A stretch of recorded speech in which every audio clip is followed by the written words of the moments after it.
are Group 4. Hi, I'm Ian. Hi, I'm Thea. Hi, I'm Doms. Hi, I'm Abby. Hi, I'm Kiara. And today we will be doing our final product in biochemistry. Analyzing the different reaction rates of catalase under different conditions. Enzymes are extraordinary biological molecules that aid in the facilitation of chemical events within living organisms.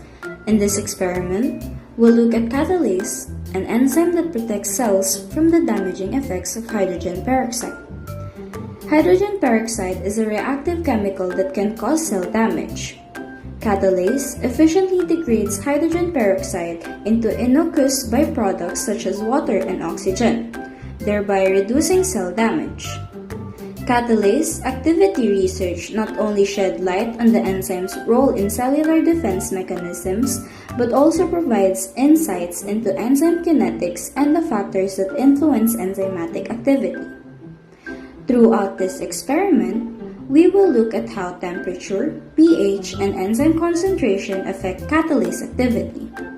We aim to discover the enzyme's ideal operating system and obtain a better knowledge of enzyme function by evaluating the rate of hydrogen peroxide decomposition under various conditions.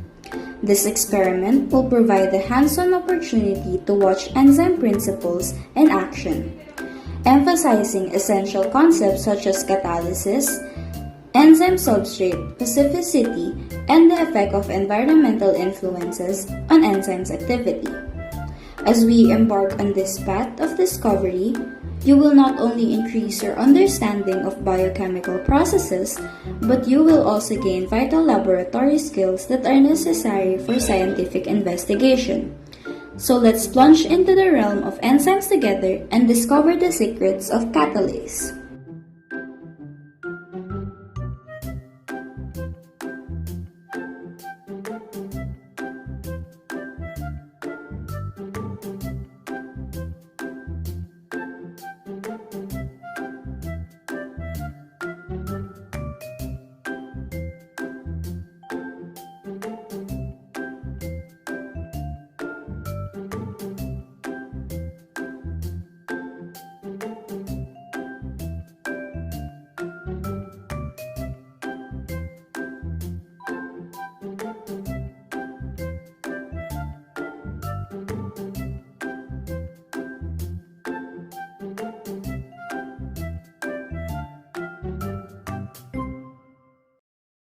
Analysis of catalase under different substrate concentrations. In this set, the amount of yeast solution is changed per each cup. Take 4 100 ml beakers or plastic cups and label them from 1 to 4. Step 2. Add 1 tablespoon of dish soap to each of the cups. Step 3. Add 2 tablespoons of H2O2 solution to each cups from 1 to 4. Step 4. Add 1 teaspoon of yeast solution on cup number 1. Step number 5. Add 2 teaspoons of yeast solution on cup number 2. For step 6, add 3 teaspoons of yeast solution on cup number 3.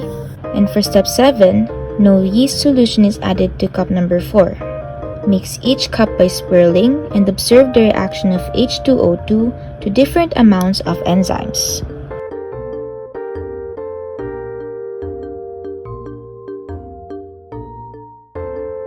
Analysis of catalase under different enzyme concentrations. In this set, the amount of yeast solution is changed per each cup. Take 4 100 ml beakers or plastic cups and label them from 1 to 4. Add 1 teaspoon of dish soap to each of the cups. Add 2 tablespoons of the hydrogen peroxide solution each to cups number 1 to 4. Add 1 teaspoon of the yeast solution on cup number 2. 2 teaspoons of yeast solution were added to cup number 3, while 3 teaspoons were added to cup number 4. No yeast solution was added to cup number 1. We then mixed each cup by swirling and carefully observed the reaction of hydrogen peroxide to the varying amounts of enzyme present in the yeast solution. Analysis of catalase under alkaline conditions. 2 pieces of 100 ml beakers were used and labeled from 1 to 2. To each of the beakers, 1 teaspoon of dish soap and 3 tablespoons of hydrogen peroxide is added. To beaker number 1, 3 tablespoons of 78% baking soda solution is added. Then, the amount of baking soda solution, substrate or hydrogen peroxide, and dish soap is measured by using a ruler. Then, both of the beakers were added with 1 teaspoon of the yeast solution. A timer is set for 1 minute to observe the rate of reaction that happened in the beakers. The distance traveled by the bubbles caused by the reaction in the beakers is then measured in centimeters using a ruler. Analysis of catalase under acidic conditions. Under acidic conditions. Number 1. Take 2 pieces of 100 ml beakers or disposable cups and label them from 1 to 4. Number 2. To each of the cups, add 1 teaspoon of dish soap and 3 tablespoons of hydrogen peroxide solution. Number 3. Next, add 3 tablespoons of vinegar to cup 1 only. And number 4, add 1 tablespoon of the yeast solution on both cups, then observe the reaction that will occur.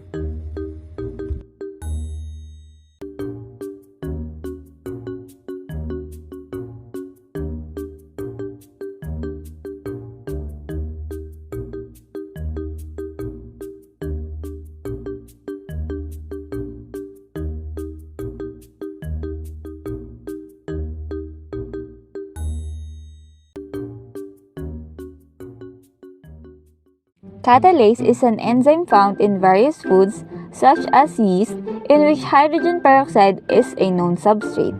As the reaction of catalase to hydrogen peroxide happens, the hydrogen peroxide is broken down to form oxygen gas and water. The addition of dish soap to all the samples were necessary in order to visualize the reaction more efficiently.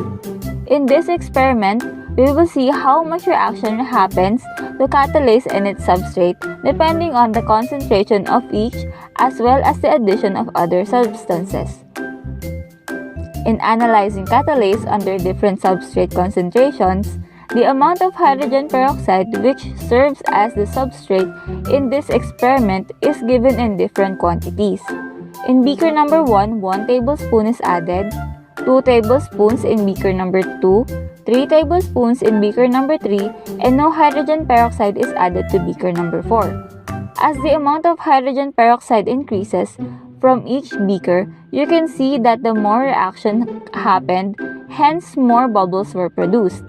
As long as there are available active sites in the enzyme present in the reaction, the rate of reaction will continue to happen or increase.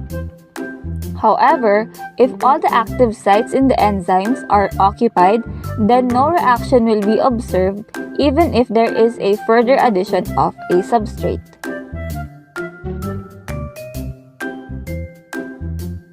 In analyzing catalase under different enzyme concentrations, the quantity of enzyme, which is yeast, is altered for each beaker, while the amount of substrate, which is hydrogen peroxide, remains the same, in which it is given in 3 tablespoons in each beaker.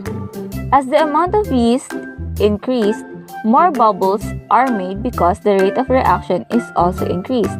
This is because an increase in enzyme concentration also increases the rate of reaction since more active sites are available to be occupied by the substrate. In analyzing catalase under alkaline conditions, 2 beakers with different samples were compared, one with an additional base or baking soda solution and one without. Considering the optimum pH of catalase, which is pH 7 to 11, best explains why little to no difference is observed in both samples. The addition of baking soda solution to the first beaker did no drastic changes to the pH levels of the sample, hence why there's only a little difference in the amount of bubbles produced in both beakers. In analyzing catalase under acidic conditions, two beakers with different samples were compared. One added with an acid which is acetic acid present in vinegar and one without. In their reactions, we will see that less bubbles were produced in the beaker in which vinegar was added compared to the beaker with no vinegar.